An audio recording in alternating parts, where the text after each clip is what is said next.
राधे राधे। जय श्री कृष्णा। ठाकुर जी की सेवा सभी करते हैं, लेकिन ठाकुर जी की सेवा में अहंकार नहीं, विनम्रता रखें, तभी ठाकुर जी सेवा को स्वीकार करते हैं। इसी घटना पर आधारित आज मैं आपके लिए एक कथा लेके आई हूँ, जो कि कमल किशोर जी की है। चलिए कथा को शुरू करते हैं।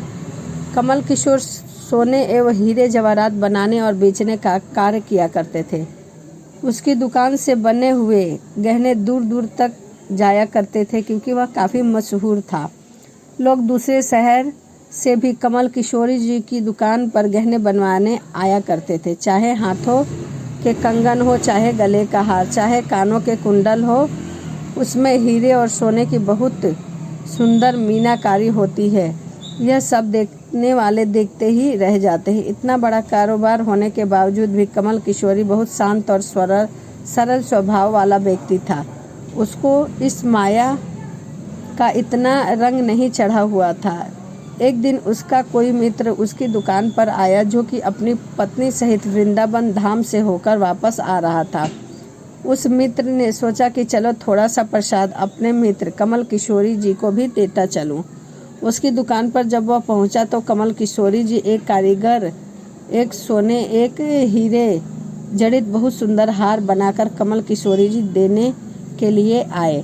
कमल किशोरी जी उस हार को देख ही रहे थे कि उसका मित्र उसकी दुकान पर पहुंचा। कमल किशोरी जी का मित्र अपने साथ वृंदावन से एक बहुत ही सुंदर लड्डू गोपाल, जिसका स्वरूप अत्यंत मनमोहक था, साथ लेकर आए थे। तब उसका मित्र दुकान पर बैठा था तो उसकी गोद में लड्डू गोपाल जी विराजमान थे। कमल किशोरी लड्डू गोपाल जी के मनमोहक रूप और सौंदर्य को बहुत गौर से देख रहे थे।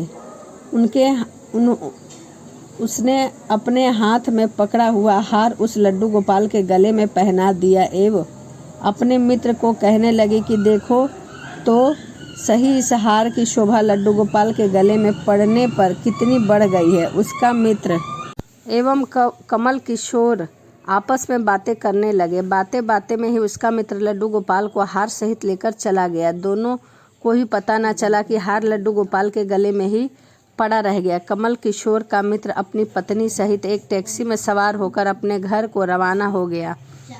जब वह टैक्सी से उतरे तो भूलवंश लड्डू गोपाल जी उसी टैक्सी में रह गए। टैक्सी वाला एक गरीब आदमी था, जिसका नाम बाबू था, जो कि दूसरे शहर से यहाँ अपने परिवार का पालन पोषण करने के लिए आया था। टैक्सी चलाता था एवं वह टैक्सी लेकर काफ़ी आगे निकल चुका था। आज उसको अपने घर वापस जाना था, जो कि दूसरे शहर में था। जब टैक्सी लेकर बाबू अपने घर पहुँचा तो उसने देखा कि टैक्सी की पिछली सीट पर देखा कि वहाँ एक लड्डू गोपाल जी पड़े हुए हैं। बड़े शाही तरीके से पिछली सीट पर गले में हार धारण करके, सुंदर सी पोशाक पहनकर, हाथ में बांसुरी पकड़े हुए परस्पर बैठे हुए हैं। बाबू यह देखकर एकदम से घबरा गया कि लड्डू गोपाल जी किसके हैं, लेकिन अब वह दूसरे शहर से अपने शहर आ चुका था, जो कि काफ़ी दूर था। वह सवारी का घर भी नहीं जानता था। वह दुविधा में पड़ गया कि यह क्या करे, लेकिन फिर उसने बड़ी श्रद्धा से हाथ पैर धोए और लड्डू गोपाल जी को उठाया और अपने घर के अंदर ले गया।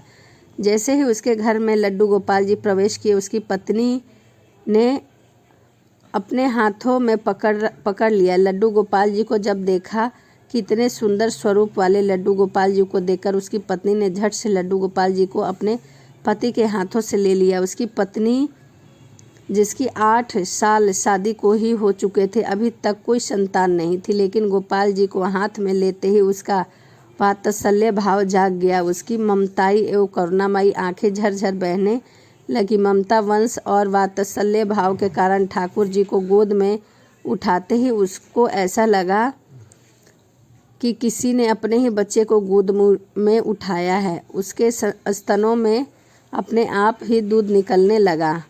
अपनी ऐसी दशा देखकर बाबू की पत्नी मालती बहुत हैरान हुई। उसने कसकर गोपाल जी को अपने सीने से लगा लिया एवं आंखों में आंसू बहाती बोलने लगी, अरे बाबू, तुम नहीं जानते कि आज तुम मेरे लिए कितना अमूल्य रतन लेकर आए हो। बाबू कुछ समझ नहीं पा रहा था कि मेरे पत्नी को अचानक ये क्या हो गया, लेकिन उसकी पत्नी तो जैसे बावरी सी हो गई। वह गोपाल जी को जल्दी जल्दी अंदर ले गई एवं उनसे बातें करने लगी।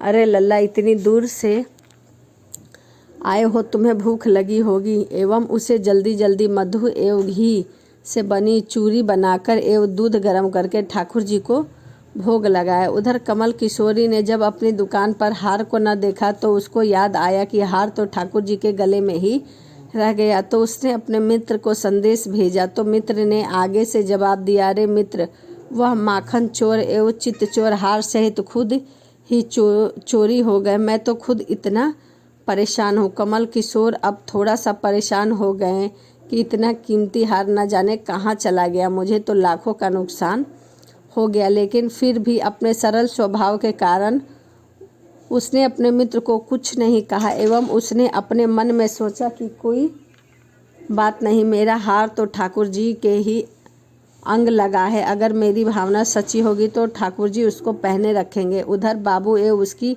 पत्नी मालती दिन रात ठाकुर जी की सेवा किया करते थे। अब तो मालती एवं बाबू को लड्डू गोपाल जी अपने बेटे के समान लगने लगे। लड्डू गोपाल जी की कृपा से अब मालती के घर एक बहुत ही सुंदर बेटी ने जन्म लिया। इन सब बातों का श्रेय वह लड्डू गोपाल जी को देते। वह हमारा बेटा है, अब हमारी बेटी हुई है, हमारा परिवार पूरा हो गया। मालती लड्डू गोपाल जी को इतना स्नेह करती कि रात को उठ उठ कर देखने जाती कि लड्डू गोपाल जी को कोई कष्ट तो नहीं हो रहा। ऐसा ही नहीं, एक दिन कमल किशोर व्यापार के सिलसिले में दूसरे शहर आना पड़ा। यहाँ पर बाबू रहता था, लेकिन दुर्भाग्यवश जब वो उस शहर में पहुंचा तो अचानक इतनी बारिश शुरू हो गई कि कमल किशोरी को जहां पहुंचना था वह वहां नहीं पहुंच सके। तब वहां बाबू अपनी टैक्सी लेकर आ गए एवं उस परेशान होकर कमल किशोरी जी से पूछा, बाबू जी आप यहाँ क्यों खड़े हो? यह बारिश रुकने वाली नहीं है एवं सारे शहर में पानी भरा हुआ है। आप अपनी मंजिल तक ना पहुँच पाओगे एवं ना ही रुक पाओगे। मेरा घर पास में ही है, अगर आप चाहो तो मेरे घर चल सकते हो। कमल किशोरी, जिसके पास सोने व हीरे के काफ़ी गहने थे, वह अनजान टैक्सी वाले के साथ जाने के लिए थोड़ा सा घबरा रहा था, लेकिन उसके पास और कोई चारा भी नहीं था। वह बाबू के घर उसके साथ टैक्सी में जाने के लिए बैठ गया। घर पहुंचते ही बाबू ने मालती को आवाज़ दी कि आज हमारे घर मेहमान आए हैं, उनके लिए खाना बनाओ। कमल किशोरी ने देखा कि बाबू का घर एक बहुत छोटा सा है, लेकिन व्यवस्थित ढंग से सजा हुआ है। घर में अजीब तरह के इत्र की खुशबू आ रही थी जो कि उसके हृदय को आनंदित कर रही थी। जब मालती ने उसको भोजन परोसा तो कमल किशोरी ने उससे अमृत जैसा स्वाद आया। उसका ध्यान बार बार उस दिशा की ओर जा रहा था जहाँ पर ठाकुर जी विराजमान थे। वहाँ से उसको एक अजीब तरह की प्रकाश नजर आ रही थी। हार कर कमल किशोरी ने बाबू से पूछा, अगर आपके घर में कोई ऐतराज ना हो तो क्या आप बता सकते हैं कि उस दिशा में क्या रखा है? मेरा ध्यान बार बार उसी तरफ आकर्षित हो रहा है। तो बाबू एवं मालती ने एक दूसरे की तरफ मुस्कुराते हुए कहा कि वहाँ पर तो हमारे घर के सबसे अहम सदस्य लड्डू गोपाल जी विराजमान हैं। तो कमल किशोर ने कहा, क्या मैं उनके दर्शन कर सकता हूँ? सो मालती उनको उस कोने में ले गई जहाँ पर लड्डू गोपाल जी विराजमान थे। कमल किशोर लड्डू गोपाल जी को एवं उनके गले में पड़े हार को देखकर एकदम से हैरान हो गए। यह तो वही लड्डू गोपाल जी हैं, यह वही हार है जो मैंने अपने मित्र के लड्डू गोपाल जी को डाला था। कमल किशोरी ने बड़ी विनम्रता से पूछा, यह गोपाल जी तुम कहाँ से लाए हो? बाबू जिसके मन में कोई छल कपट नहीं था, उसने कमल किशोरी जी को वह सारी बातें बताई कि उसे कैसे गोपाल जी का सौभाग्य प्राप्त हुआ है।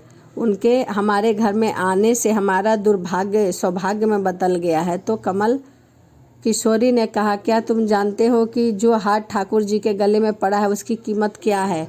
तो बाबू एवं मालती बड़ी विनम्रता के साथ हाथ जोड़कर कहने लगे, जो चीज़ हमारे लड्डू गोपाल जी के अंग लग गई है उसका लिए हमारे मूल्य जानना उचित नहीं है। हमारे लाला के सामने किसी चीज़, किसी हार या कोई मोल नहीं है। तो कमल किशोर एकदम से चुप हो गए।